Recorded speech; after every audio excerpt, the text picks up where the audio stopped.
Bonjour à tous et bienvenue à Catch Club. On se retrouve pour la vidéo review de Clash of Champions. Donc c'est le pay-per-view WWE qui avait lieu hier soir. Et la particularité de ce show, c'est que tous les titres de la fédération sont défendus durant le show. Donc comme d'habitude, je vais vous donner les résultats et je vais m'attarder sur les faits marquants de la soirée, notamment un gros retour inattendu. Mais d'abord une petite info pour ceux qui ne sont pas au courant, et d'ailleurs je vais pas mal le répéter dans les prochains jours, mais pour info, hier j'ai lancé le site catchclub.fr. Donc j'ai fait une petite vidéo pour vous expliquer pourquoi je lance le site, qu'est-ce que vous pourrez trouver sur le site catchclub.fr, et dans la vidéo j'ai également lancé des jeux concours pour gagner des Funko Pop WWE, dont celles de Ric Flair, Charlotte Flair, Randy Orton et The Undertaker. Donc voilà les 4 figurines, actuellement vous pouvez les gagner sur Catch Club, toutes les infos sont dans la vidéo que j'ai sortie hier. Donc je vous invite tous à faire un tour sur catchclub.fr. Comme vous pourrez le voir, il y a plein de news dont je n'ai pas le temps de parler sur la chaîne, donc maintenant je peux vous faire des articles à côté des vidéos pour encore mieux vous informer. Allez, c'est parti, on passe aux résultats de Clash of Champions.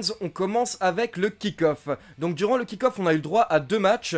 D'abord bien entendu le match pour le titre Cruiserweight avec le champion Drew Gulak qui défendait son titre contre Lince Dorado et Humberto Carrillo. Donc comme d'habitude avec les Cruiserweight, on a eu le droit à un bon match. Il y a vraiment quelque chose que j'apprécie par rapport à Humberto Carrillo. Ça fait des semaines maintenant qu'on le voit à NXT ou à 205 Live. Et je sais pas pourquoi en fait, mais il a quelque chose de spécial. Donc j'ai vraiment hâte de voir ce catcheur se développer. D'ailleurs, à la fin, Humberto avait porté son Aztec Press sur Lince Dorado, mais Drew Gulak s'est débarrassé de Humberto Carrillo, il l'a jeté en dehors du ring, puis il a effectué le tombé sur Lince Dorado pour conserver son titre. Puis le second match du kick-off, c'était le match pour le championnat des États-Unis entre AJ Styles et Cedric Alexander. Et j'ai vu que ça a choqué pas mal de fans que AJ Styles soit dans le kick-off, mais honnêtement, ce n'est pas la fin du monde pour AJ Styles. Il faut juste comprendre que comme hier soir, tous les matchs étaient pour des titres, à part le match de Roman Reigns, au final il fallait faire des choix, donc c'était compliqué pour la WWE, et on va dire que le match entre AJ Styles et Cedric Alexander est celui où il y a le moins de storyline autour du match, donc c'est pas si grave de le mettre dans le kick-off, et ne vous inquiétez pas, AJ Styles s'en remettra. Et donc une petite remarque par rapport au timing de ce match, il faut savoir que hier soir ce match a commencé à minuit 50, c'est-à-dire 10 minutes avant la fin du kick-off, donc clairement en fait ça tuait un petit peu le suspense, parce qu'on savait forcément qu'on allait avoir le droit à un match très court, et c'est ce qui s'est passé. AJ Styles a battu Cedric Alexander en environ 4 minutes. Par contre honnêtement c'était un bon match du coup parce qu'il n'y avait pas de temps de repos, donc en fait on a eu le droit à plein de gros spots à la suite, mais honnêtement ça ressemblait plus à un gros match télé qu'à un match de pay-per-view. Et pour info, à la base quand AJ Styles est venu vers le ring durant le match, il a demandé à Gallows et Anderson de retourner en coulisses,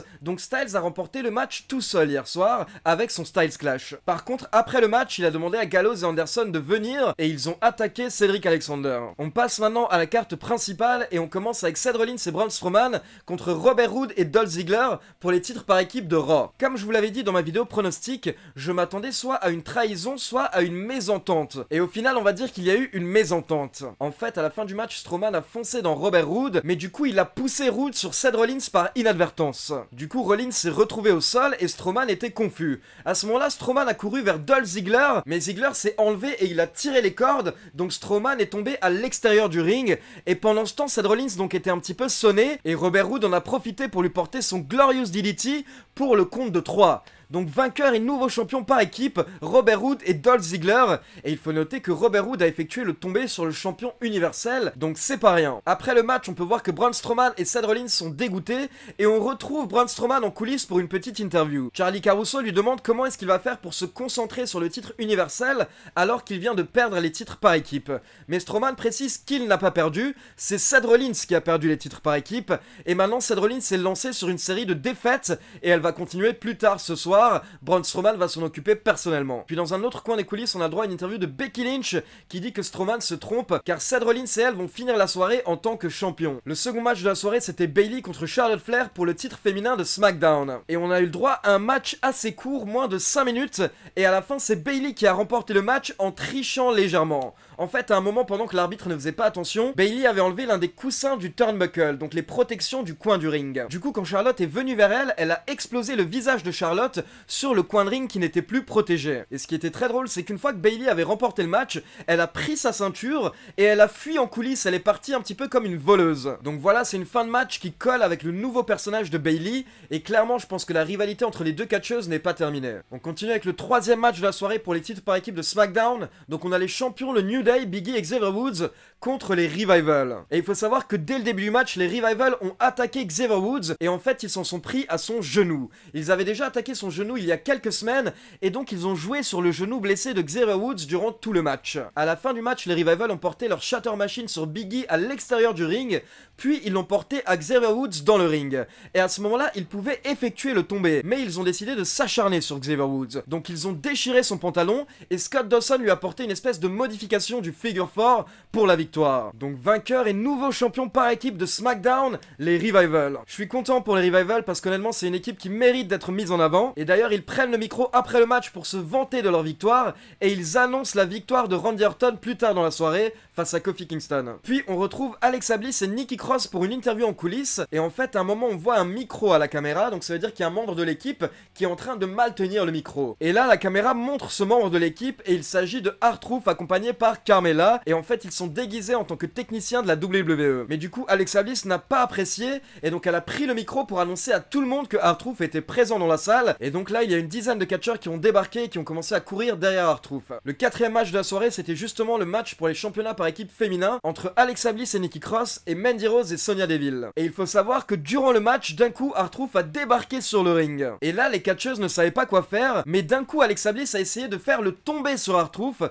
mais R-Truth s'est dégagé au compte de 2 puis il a fui à travers le public alors que les catcheurs lui couraient après. Et donc concernant le match, c'est Nikki Cross qui a remporté le match pour son équipe avec un neckbreaker. Le cinquième match de la soirée, c'était le match pour le titre intercontinental avec le champion Shinsuke Nakamura accompagné par Sami Zayn contre The Miz. Et donc Zayn a fait une petite promo avant le match pour énerver le public et après durant le match, il nous a à nouveau fait son Lio Rush, il a pris le micro pour faire des commentaires. Et honnêtement, je trouve que Sami Zayn est vraiment divertissant quand il le fait. Il est énervant, mais il le fait parfaitement bien. Et donc logiquement, Sami Zayn a essayé d'intervenir plusieurs fois durant le match pour déconcentrer The Miz. Et donc ça a totalement marché et à la fin, ça a permis à Nakamura de porter son Kinshasa sur The Miz pour la victoire. Donc vainqueur et toujours champion intercontinental, Shinsuke Nakamura. Le sixième match de la soirée, c'était le match entre Becky Lynch et Sasha Banks. Et le seul moyen de décrire ce match, c'est un gros bordel. En gros, à un moment, Sasha Banks voulait utiliser une chaise, mais l'arbitre l'en a empêché. Puis au final c'est Becky Lynch qui s'est retrouvée avec la chaise et quand elle voulait frapper Sasha Banks s'est poussée et donc Becky Lynch a frappé l'arbitre avec une chaise. À partir de là on s'est retrouvé sans arbitre et donc là le match est parti en latte totale. Les catcheuses ont commencé à se battre à travers la foule puis on a pu les voir au niveau des stands de nourriture, de hot dog etc. Becky Lynch a d'ailleurs vidé de la moutarde sur le dos de Sasha Banks puis les catcheuses sont revenues jusqu'au ring et là Becky Lynch a commencé à s'acharner sur Sasha Banks avec une chaise jusqu'à ce que les officiels séparent les deux catcheuses. Et au final, le résultat du match, c'est que Becky Lynch a été disqualifiée car elle a frappé un arbitre avec une chaise. Donc c'est Sasha Banks qui remporte le match par disqualification. Mais comme vous le savez, quand on gagne un match par disqualification, on ne remporte pas le titre. Et pour info, j'ai beaucoup aimé le tweet de Kevin Owens suite à ce match. Kevin Owens a tout simplement tweeté: bon, je suppose que Becky Lynch est virée aussi maintenant, pour faire un petit clin d'œil à sa situation avec Shane McMahon. On passe au 7ème match de la soirée, le match entre Kofi Kingston et Randy Orton pour le championnat WWE. Honnêtement, j'ai vraiment rien à dire de particulier par rapport à ce match, c'était un bon match d'une vingtaine de minutes. Et comme d'habitude, comme tous ces derniers mois depuis que Kofi est champion, en fait il s'est pas mal fait dominer vers la fin du match, mais au final d'un coup de nulle part, il nous a sorti son Trouble in Paradise pour la victoire. Donc je vous avoue que d'un côté ça me dérange pas parce que bien sûr d'autres catcheurs font également ça. Par exemple, on va prendre l'exemple de Randy Orton. Randy Orton remporte souvent ses matchs avec un RKO de nulle part. Mais par contre, la différence entre le RKO et le Trouble in Paradise, c'est que Randy Orton, dès le début de sa carrière, ils ont correctement buildé son finisher, le RKO, et donc c'était tout de suite une prise dévastatrice qui lui a permis de remporter 10 championnats du monde. Alors que pendant ce temps, Kofi Kingston, pendant 10 ans, il a absolument battu personne avec un Trouble in Paradise dans un match important. Ça lui a jamais permis de devenir champion du monde, et là maintenant il arrive à battre tous les main eventers de la fédération avec à chaque fois un Trouble in Paradise.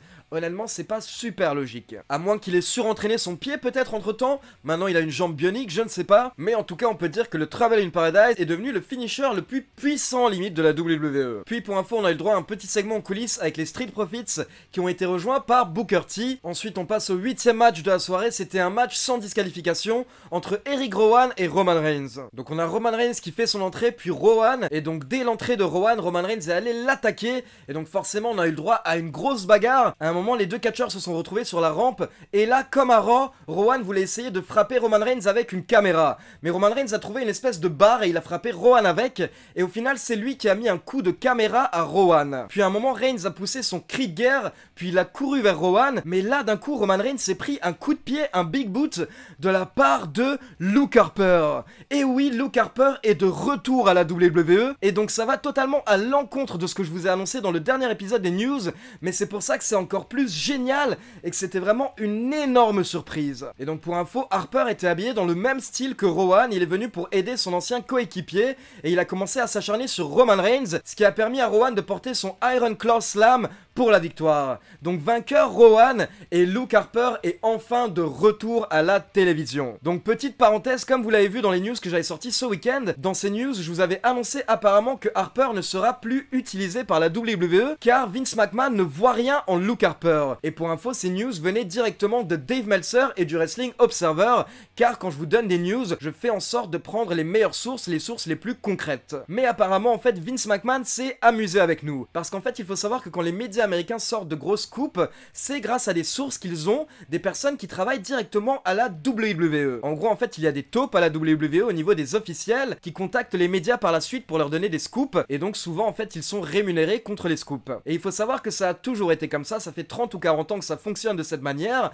mais du coup Vince McMahon est au courant qu'il a des taupes. Donc il faut savoir que Vince McMahon parfois utilise ces taupes pour propager de fausses rumeurs. Donc je me dis que peut-être tout ça a été prévu de la part de Vince McMahon lui-même. En fait il a fait en sorte de faire croire aux gens qu'il ne voulait pas utiliser Harper, ce qui fait que tous les médias ont partagé cette nouvelle, et donc comme personne ne s'attendait à le voir, là d'un coup on a Harper qui débarque au pay-per-view, et honnêtement c'était une très bonne surprise. On passe au main event du show, le match pour le titre universel entre le champion Seth Rollins et Braun Strowman. Donc on a eu le droit à un gros match entre les deux catcheurs, et je vais citer deux moments. Donc d'abord le moment qui était vraiment choquant durant le match, c'est quand Braun Strowman est monté sur la 3e corde et il a effectué un énorme splash sur Seth Rollins. Franchement pour un poids lourd de la taille de Braun Strowman, c'est tout simplement incroyable de le voir effectuer un tel splash.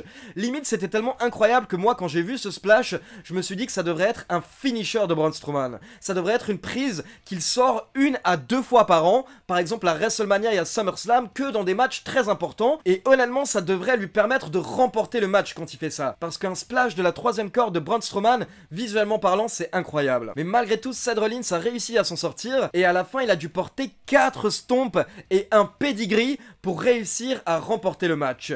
Donc vainqueur Seth Rollins, toujours champion universel, et après le match Seth Rollins remonte sur la rampe pour fêter. Mais là d'un coup les lumières s'éteignent. Et donc direct on a le droit à une énorme pop de la foule. Et donc je vous en avais parlé dans les news précédentes, j'en avais également parlé sur catchclub.fr. Mais il y avait des rumeurs qui annonçaient un match entre Seth Rollins et The Fiend à Hell in a Cell, le prochain pay-per-view de la WWE. Donc d'un coup la salle était dans le noir, puis on a eu un spot sur Seth Rollins. Et là le Fiend lui a porté le Sister Abigail, puis lui a porté le Mandible Claw. Et le show s'est terminé sur cette image du Fiend qui venait de terrasser Seth Rollins. Donc voilà, maintenant c'est à vous, dites-moi ce que vous avez pensé de Clash of Champions dans les commentaires. Et comme d'habitude, n'oubliez pas de liker la vidéo, de vous abonner à la chaîne et de cliquer sur la petite cloche pour être informé de la sortie des prochaines vidéos. On se retrouve demain pour la review de Raw. Ciao tout le monde!